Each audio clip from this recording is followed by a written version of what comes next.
Cellphone பயன்பாட்டிலே ஏற்குரிய அனுதினமும் 2 மணிக்கூர் முதல் 4 மணிக்கூர் வரை ஒரு மனிதன் இந்த ஒளியை பார்த்து கொண்டே இருக்கிறான்.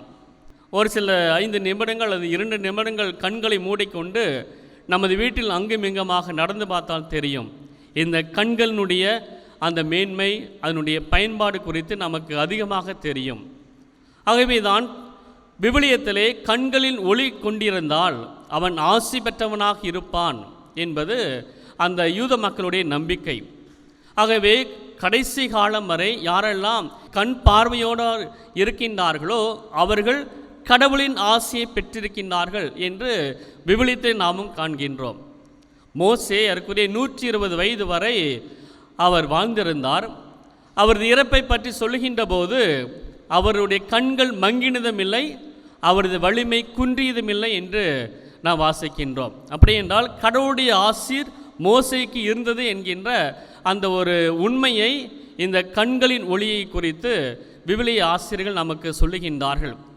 ஆகவே இயேசுனுடைய காலத்திலும் சரி, பண்டைய காலத்திலும் சரி, உடலில் இறப்பு நிகழ்கின்ற போது முதலாவது மறைவது கண்களின் பார்வை என்பது அவர்கள் நம்பிக்கை. இவன் பார்வையற்றவனாக இருப்பதற்கு எது காரணம்? இவன் செய்த பாவமா அல்லது இவன் பெற்றோர் செய்த பாவமா என்ற கேள்வியின் அடிப்படையிலே அடங்கியிருக்கின்ற உண்மை என்ன? இவன் கடவுளின் ஆசீர்வாதத்தை பெறவில்லை, ஆகவே அவன் பார்வையற்றவனாக இருக்கிறான் என்கின்ற ஒரு செய்தியை அங்கு வெளிப்படுத்தப்படுகிறது.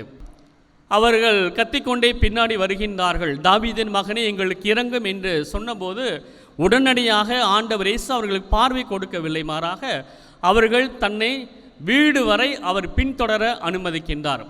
அவருடைய வீடு வந்ததும் அவர்களுக்கு பார்வை வழங்குகின்றார். மெசியாவின் காலத்தில் மெசியா வந்துவிட்டார் என்பதற்கான ஒரு அறிகுறி பார்வையற்றவர்கள் பார்வை பெறுவார்கள் என்பதுதான் மெசியா வந்ததற்கான ஒரு அடையாளம்.